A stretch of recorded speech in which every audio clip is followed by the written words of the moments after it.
Magic the Gathering. Magic the Gathering. Magic the Gathering. Magic the Gathering. I first ever came across it in grade 5 during lunchtime. 2 older kids were playing it on the sidewalk lining the elementary school, and although I didn't quite understand any of what was going on, I thought it looked really cool. Fast forward 2.5 years later, and it's the summer going to high school. I still had not touched the game at all by then and decided to head up to the community center to swim or something. What I did not expect was to see my 3 best friends Thomas, Aarnav, and Sol from elementary school there. They were all playing a big game of Magic at one of the round tables. They got me into the game, and I've been playing Magic the Gathering with them for the past 5 years ever since. Here's what they have to say about it. Magic the Gathering has become a very integral part of my life. It has allowed me to commune with many different people from across the world and has involved me with a very specific community that I have become an integral part of. Hey, no. Magic the Gathering has always been a part of my life since elementary school, and I just, it's just part of the culture.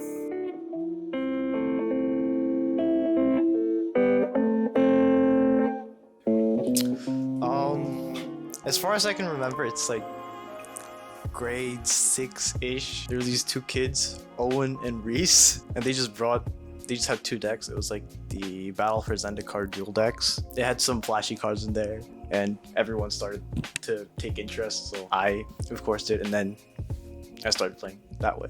Where do I go to play Magic? Typically, I go to my local game store, Sector 2184 Games, where I commune with the leader, Wesley Presley, known member of the Magic community. I sit down with him, have a cup of joe, and play some games. It became a ritual with my friends when we were all free on Fridays to head to our favorite game store, Sector 2814, to rip open some packs and play a couple games. The reason I believe Magic the Gathering is so much better than other card games is because that's just what I grew up around, and also the complexity and like all the different mechanics, all the different sets are just what makes Magic the Gathering Magic the Gathering. I love being able to catch up with friends that I haven't seen in a while and play a long and interactive game of Commander. Commander is a 4-player social format where all players make deals, interact, and stab each other in the back. Currently, I just like to play Commander, but a few months back, I would have been playing mostly Modern because it doesn't take as much time. It's much quicker. You either win or lose. There's no pleasing other commanders or other players so that you don't have a bad game for them. And if you just get outmatched, you get outmatched and you go to the next one. Magic is great because it can be played literally anywhere, like out in a crappy motel with not enough chairs in an IMO. One of the biggest challenges you face as a Magic the Gathering player is price. It's a very expensive card game with cards retailing thousands of dollars, and when you're first starting out, it's hard. Building a collection and being able to like play the cards you want to play. It's hard for beginners to get into, but once you get into it, it's like you can never go back to other card games. Even when we weren't able to meet up in person, especially during COVID-19, Magic the Gathering Arena was there for us to connect online through the game we all love. I think it's a pretty good game, especially for new players who are just getting into it, who don't have the money, I would say, to pay hundreds of dollars, even thousands for cards, and just want to have a fun time learning about the different formats, and just in general, I think it's a pretty good game. When Magic Arena was released, it allowed people who don't have communities around them to play online whenever they want. Whenever I have an idea to build a deck, it's usually like this weird, random, worthless rare from this random set that just somehow randomly works with this other worthless rare from its other set, and I just see these 2 work together, what else can work together? But I usually never get past that part and just go to EDH Rec and just copy and paste the deck and then just add cards that I want to play. EDH Rec is a great website to use for those who are looking to make decks. It gives suggestions on cards and price options for those who want to build less expensive or very expensive decks. Me and my friends have been using this website for ages to build all of the decks that we've been playing with for the past few years, as it makes it far easier to see what cards synergize, aka works well together with one another in a complete deck.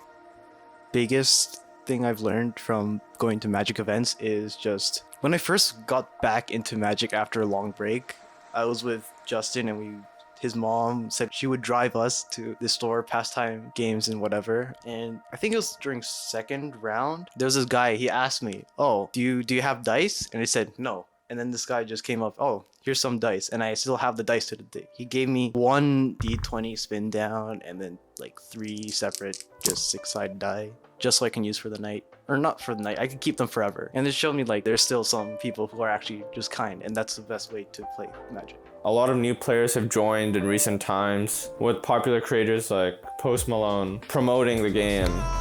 We'll get you to bed real soon. Just in general, I've seen a lot of new players join recently. Back in 2020, me, Justin, Aarnav, and Soul created the YouTube channel now known as Ravnica United. We were really bored, and these videos would really unite us and bring us together. Cheater be gone! No! Cheater be gone will be priced at $89.99 at your local. Okay, so as you can see, these videos weren't really good at all, but that's not the point. It would take hours to record these little short videos as we would all be laughing so much, and now it's something we can look back upon and laugh at again. And when we weren't out filming these videos, we were busy watching the best Magic the Gathering documentaries on YouTube by Sam Gaio, breaking new design territory and revolution. famously under the channel name of Ristic Studies. If there's anyone that I am truly inspired by, it is Ristic Study, due to his high quality production. Tier's Ascendancy by Svetlin Velenov shows a group of Chaldeans having lunch atop a skyscraper. Although this is one of the most famous images in the world, very little is known about the men in the photograph. He is my favorite creator because of his video essays and how he links the real world and the fantasy of the game together. So there you have it, Magic the Gathering, with all its intricate mechanics, strategizing, and engaging social situations, as well as its notably insightful and entertaining creators such as Ristic Studies, Tolarian Community College, a product review and tips channel, Loading Ready Run, a skit channel, and of course 9-time Grammy Award-winning artist Post Malone to enjoy the game alongside. It is a vastly accessible tabletop and online game with an awesome, like-minded community tethered to it. This game has contributed to so many of my best memories over the years, and I truly don't know where I'd be without it. I would recommend Magic the Gathering to new players who are getting into the community, basically, just because it's a really interesting game, and the different mechanics and styles that you can play is really what sets Magic the Gathering apart from other card games, which are more like, you know, just attack, defend. It's a lot more than that. There's so many different like rules you need to understand, and like the play styles, like there's a format for everybody basically, and it's a great way to make new friends and meet new people. Everybody has their own play styles and stuff, so I think it's a good game to get into. What I truly love about this game is how it brings people from all around the world together. As the first ever trading card game, it is iconic cards and legendary moments.